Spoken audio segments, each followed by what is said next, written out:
Salam jemaat yang dikasih Tuhan. Kita bertemu kembali di dalam minggu pertama bulan April 2020.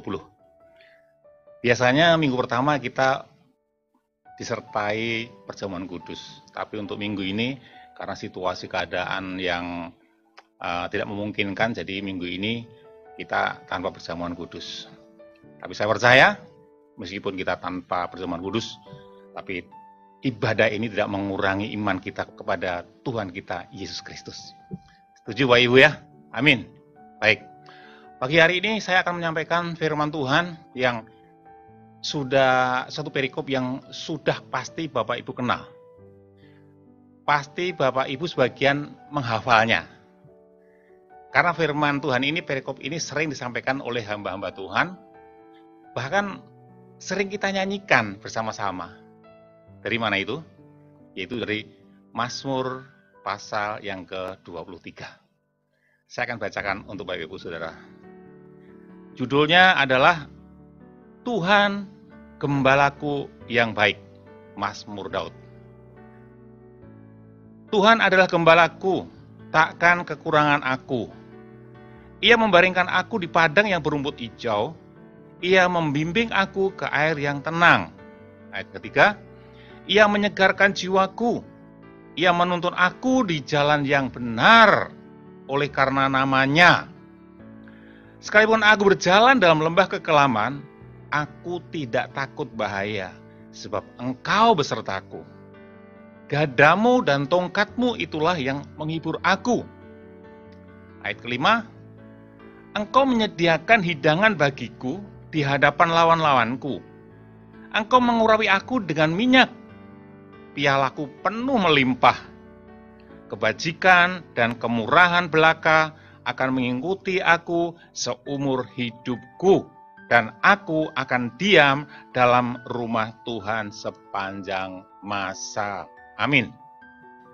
Melalui perikop tadi kita melihat bahwa hubungan antara Allah dengan manusia itu digambarkan sebagai selain sebagai bapa antara bapak dengan anak, selain sebagai raja dan rakyatnya, tetapi di dalam perikop ini dikatakan hubungan kita dengan Allah digambarkan sebagai gembala dan domba-dombanya. Jadi Tuhan Yesus sebagai gembala yang baik dan kita sebagai domba-dombanya. Saudara, Daud ini adalah mantan gembala. Jadi dia mengerti banget bagaimana menjalin hubungan yang erat, yang harmonis antara dirinya sebagai gembala dan juga dengan domba-dombanya. Ya. Di sini saya akan melihat, saya tidak akan membahas secara detail perikop ini, tetapi saya akan sampaikan apa yang sudah dikerjakan gembala terhadap domba-dombanya. Supaya kita juga mengerti apa yang harus kita kerjakan untuk gembala kita, begitu. Saya mulai yang pertama. 3 hal saja. Apa yang dikerjakan gembala bagi domba-dombanya? Yang pertama, seorang gembala selalu tinggal bersama domba-dombanya di padang. Ya. Jadi gembala itu selalu tinggal di padang, makan, tidur bersama-sama dengan dombanya di padang, Bapak Ibu Saudara. Ya. Dia tidak akan meninggalkan, tidak akan membiarkan domba-dombanya sendirian di padang sana. Demikian juga gembala agung kita, Bapak Ibu Saudara, Tuhan Yesus Kristus. Dia tidak akan membiarkan kita sendirian di dalam dunia ini. Firman-Nya di dalam Ibrani 13 ayat 5b berkata, Aku sekali-kali tidak akan membiarkan engkau, dan aku tidak sekali-kali akan meninggalkan engkau. Jadi, melalui Roh Kudus-Nya yang ada di dalam saya dan Bapak Ibu Saudara semuanya, Tuhan Yesus menyertai kita, hadir dalam hidup kita, bahkan janjinya akan menyertai kita sampai pada akhir zaman. Haleluya. Itu yang pertama. Yang kedua, gembala selalu mengawasi dan melindungi domba-domba gembalaannya. Karena di padang sana karena padang gembala itu adalah padang yang liar, katakanlah begitu. Ada binatang-binatang buas, ada harimau, ada serigala, ada beruang. Maka Daud sebagai gembala, dia bertanggung jawab atas keamanan domba-dombanya. Seperti yang sudah pernah disampaikan kepada Saul, ya. Daud menyampaikan kepada Saul hal ini begini. Peristiwanya waktu Goliat mendatangi Israel, orang-orang Israel semua pada takut sama Goliat. Lalu Daud ini gemes banget itu. Lalu dia datang kepada Saul dan dia berkata begini. Tetapi Daud berkata kepada Saul, "Hambamu ini biasa menggembalakan kambing domba ayahnya. Apabila datang singa atau beruang yang menerkam seekor domba dari kawanannya, maka aku akan mengejarnya, menghajarnya, dan melepaskan domba itu dari mulutnya. Kemudian apabila ia berdiri menyerang aku, maka aku akan menangkap janggutnya, lalu menghajarnya dan membunuhnya. Dan orang Filistin yang tidak bersunat itu, yaitu Goliat itu, ia akan sama seperti salah satu pada binatang itu," kata Daud. Ya. Jadi kita melihat bahwa gembala di sini Daud rela bertaruh nyawa bahkan untuk apa? Untuk keamanan dan keselamatan domba-dombanya. Demikian juga Tuhan kita, Tuhan Yesus Kristus. Dia rela mengorbankan nyawanya untuk keselamatan saudara dan saya sebagai domba-dombanya. Bahkan Nabi Zakaria menulis bahwa Allah kita menjagai kita seperti menjagai biji matanya. Wow, luar biasa. Zakaria 2 ayat 8 ditulis begini. "Sebab beginilah firman Tuhan semesta alam, yang dalam kemuliaannya telah mengutus aku mengenai bangsa-bangsa yang telah menjarah kamu. Sebab siapa yang menjamah kamu, berarti menjamah biji matanya." Biji mata Allah. Wow, luar biasa Bapak Ibu Saudara. Jadi kita sebagai domba-dombanya ada jaminan keamanan ya, dari gembala kita, yaitu Tuhan Yesus Kristus. Amin. Amin. Yang ketiga, apa yang dilakukan gembala terhadap domba-dombanya? Yang ketiga, gembala selalu menyediakan makanan dan minuman bagi domba-dombanya. Daud menuntun domba-dombanya ke air yang tenang, menuntun bahkan membaringkan domba-dombanya bisa berbaring di rumput yang hijau, sehingga domba-dombanya tidak kelaparan, tidak kehausan, tidak kekurangan sesuatu. Demikian juga gembala agung kita, Bapak Ibu Saudara. Gembala agung kita, Tuhan Yesus Kristus, menjanjikan kepada kita suatu pemeliharaan yang sempurna. Kita sering menyanyi zaman dulu, ya. Filipi 4 ayat 19, ini menjadi satu nyanyian yang dulu sering kita nyanyikan. "Allahku akan memenuhi keperluanmu menurut kekayaan dan kemuliaannya dalam Kristus Yesus." Demikian juga dalam Matius 6 ayat 32 bagian B. Tuhan Yesus berkata, "Bapamu yang di surga tahu bahwa kamu memerlukan semuanya itu." Artinya apa? Bapak kita di surga tahu apa yang saudara dan saya butuhkan atau perlukan. Ada jaminan pemeliharaan dari Sang Gembala kita, Tuhan Yesus Kristus. Itulah 3 hal yang dilakukan oleh gembala kepada domba-dombanya. Pertama, saya ulangi. Yang pertama, gembala selalu hadir di tengah domba-dombanya.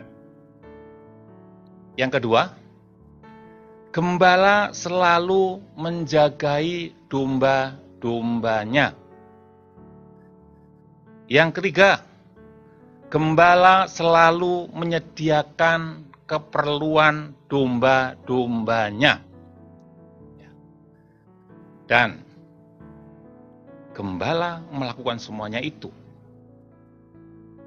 dengan satu pengorbanan, Bapak Ibu. Daud misalkan, Daud melakukan itu dengan mengorbankan kenyamanannya. Seharusnya dia bisa tinggal di rumah dengan nyaman, dengan segala fasilitasnya. Makan tinggal makan, minum tinggal minum. Tapi dia rela melakukan 3 hal tadi, yaitu meninggalkan rumah, tinggal di padang, tidur di padang, demi domba-dombanya. Demikian juga Tuhan Yesus. Dia rela meninggalkan kenyamanannya, bahkan kemuliaannya di surga, untuk apa? Untuk apa, Saudara? Untuk pemeliharaan saudara dan saya. Sekarang pertanyaannya, lalu apa yang diharapkan gembala dari domba-dombanya? Mungkin sebagian kita mengatakan, oh enggak ada, Pak. Gembala melakukan semuanya itu karena mengasihi domba-dombanya. Itu betul. Tetapi kita harus tahu bahwa gembala melakukan semuanya itu karena dari pihak gembala juga memiliki suatu harapan apa yang harus dikerjakan domba-dombanya terhadap gembalanya. Bapak Saudara. Oh iya. Misal, Daud melakukan semuanya itu karena Daud memiliki suatu pengharapan bahwa suatu hari nanti domba-dombanya ini akan menghasilkan bulu yang lebat sehingga bisa menjadi pakaian, menjadi berkat bagi orang. Bukan hanya Daud, mungkin buat keluarganya, buat orang lain juga. Daud mengharapkan supaya domba-dombanya ini terpelihara dengan baik dan akhirnya nanti bisa memiliki tubuh yang sehat, daging yang banyak, bisa menghasilkan anak-anak, menurunkan anak-anak, yang nantinya juga anak-anaknya itu bisa dipakai untuk menjadi korban persembahan kepada Allah. Ada kehendak gembala, ada harapan gembala dari domba-dombanya. Demikian juga Tuhan Yesus, Bapak Ibu Saudara. Tuhan Yesus mengorbankan dirinya untuk kita sebagai gembala, domba-domba. Tuhan Yesus juga mengharapkan supaya apa? Supaya kita domba-dombanya suatu saat, bahkan dimulai sejak kita percaya, kita boleh menghasilkan buah-buah. Apa itu? Buah karakter Kristus.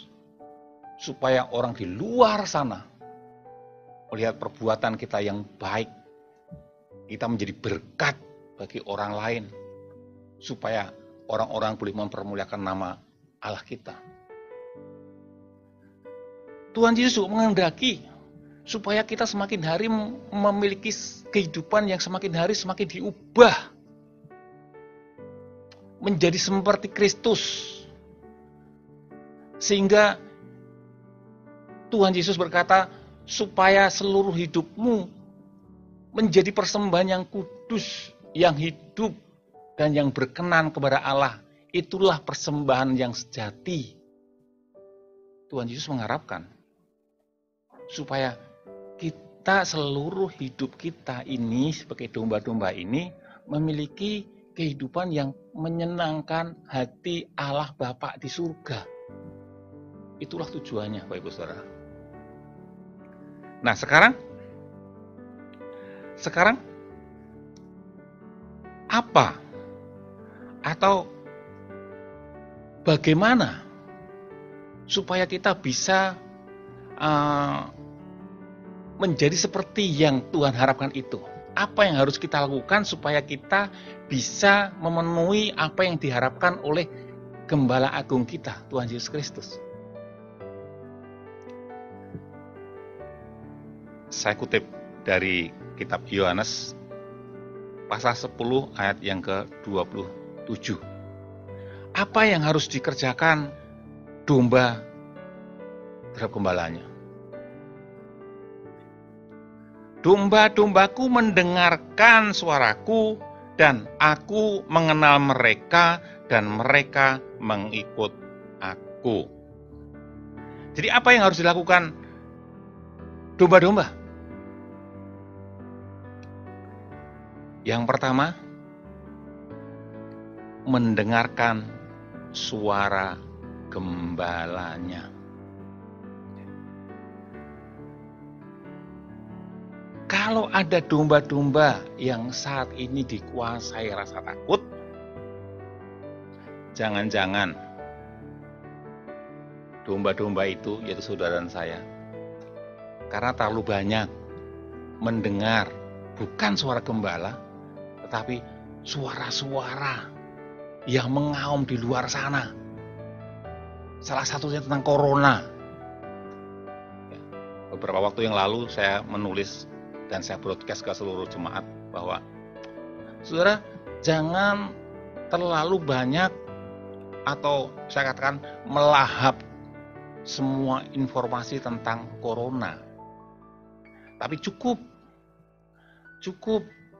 baca dari sumber yang dapat dipercaya dari pemerintah. Tapi kita harus lebih banyak melahap, dalam petik ya, melahap firman Tuhan, hal-hal yang rohani, buku-buku rohani. Karena apa?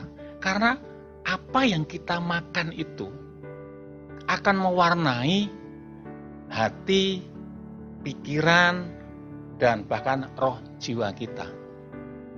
Gitu, Pak Saudara. Ya. Makanya yang pertama, dengarkan suara gembala.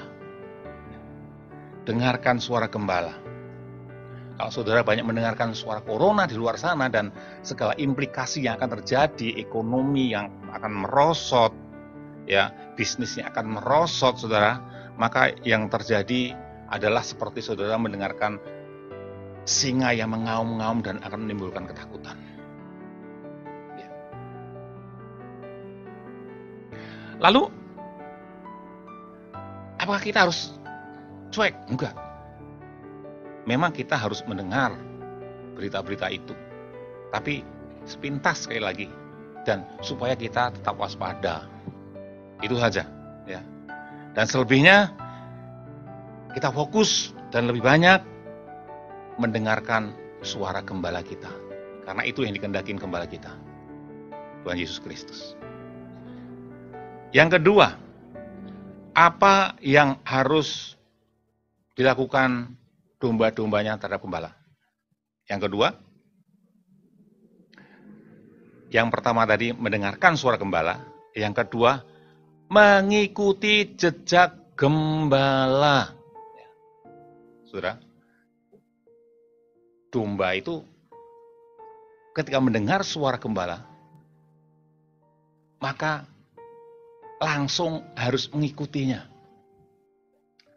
Nah, kalau ada domba yang sampai tersesat, saya berpikir jangan-jangan atau bisa jadi karena domba ini fokus menikmati rumput hijau.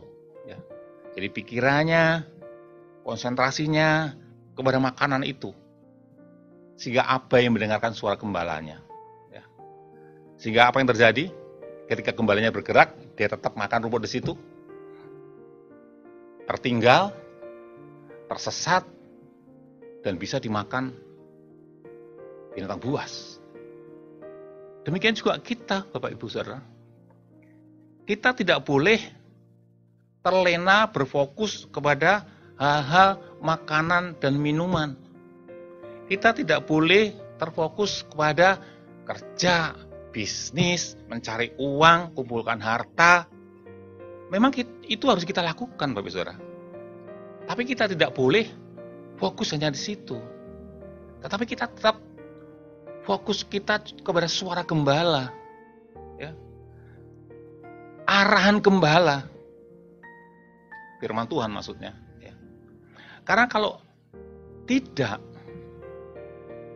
kita bisa terlena menikmati dunia ini, kita semakin jauh daripada Tuhan, karena Tuhan sudah bergerak terus,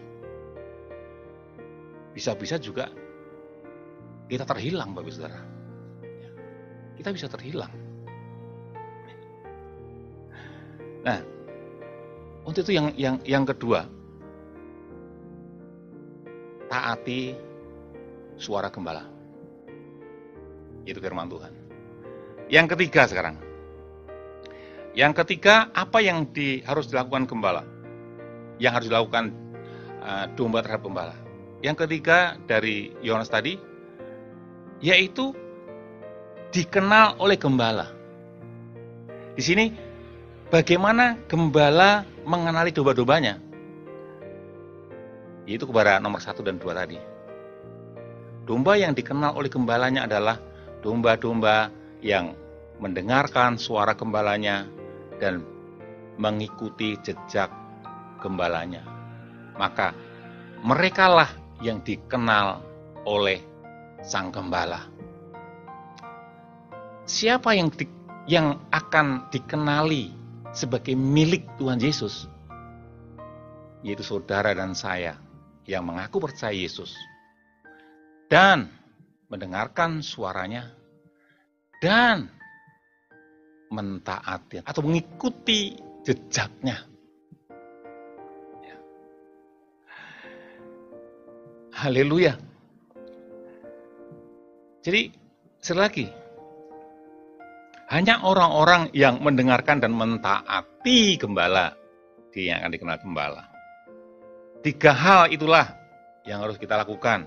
Maka kita akan terus berjalan maju bersama dengan Tuhan Yesus. Kita akan terus dituntun, dibawa untuk semakin jauh, semakin tinggi, semakin dekat, semakin melihat, semakin mengerti kehendak Allah kita. Sehingga seluruh kehidupan kita akan menghasilkan kehidupan yang semakin hari semakin berkenan dan semakin hari semakin menyenangkan hati Bapa kita di surga. Itulah yang dikehendaki Sang Gembala kita, Tuhan Yesus Kristus, terhadap domba-dombanya, yaitu saudara dan saya. Apa itu? Saya tekankan lagi. Supaya domba-dombanya, yaitu saudara dan saya, memiliki kehidupan yang menjadi berkat, mempermuliakan nama Allah, dan menyenangkan hati Allah. Demikian firman Tuhan pada pagi hari ini. Kiranya situasi keadaan yang terjadi saat ini kita gunakan untuk menjadi orang-orang yang semakin hari semakin belajar untuk semakin mendengar, belajar semakin peka terhadap suara Tuhan dan belajar semakin mentaati firman-Nya. Dan saya percaya semuanya semakin hari akan menjadi kehidupan yang menyenangkan hati Bapa kita di surga. Tuhan Yesus memberkati. Kita berdoa. Tuhan Yesus, terima kasih Tuhan untuk firman pagi hari ini. Membuat kami mengerti bahwa Engkau sebagai gembala memiliki suatu harapan bahwa kami sebagai domba-dombanya, suatu hari, suatu saat, bahkan dimulai sejak kami menjadi domba-Mu, kami terus dibentuk untuk semakin mengerti kehendak dan rencana-Mu dan memiliki kehidupan seturut dan kehendak-Mu dan menyenangkan hati-Mu. Terima kasih Bapa, kami percaya oleh kuasa Roh-Mu yang telah Engkau berikan kepada setiap kami, maka akan memampukan setiap kami semakin hari semakin peka dan semakin hari semakin taat, sehingga segala kehendak Tuhan digenapi dalam kehidupan setiap kami anak-anak Tuhan. Di dalam nama Tuhan Yesus, haleluya. Amin. Shalom.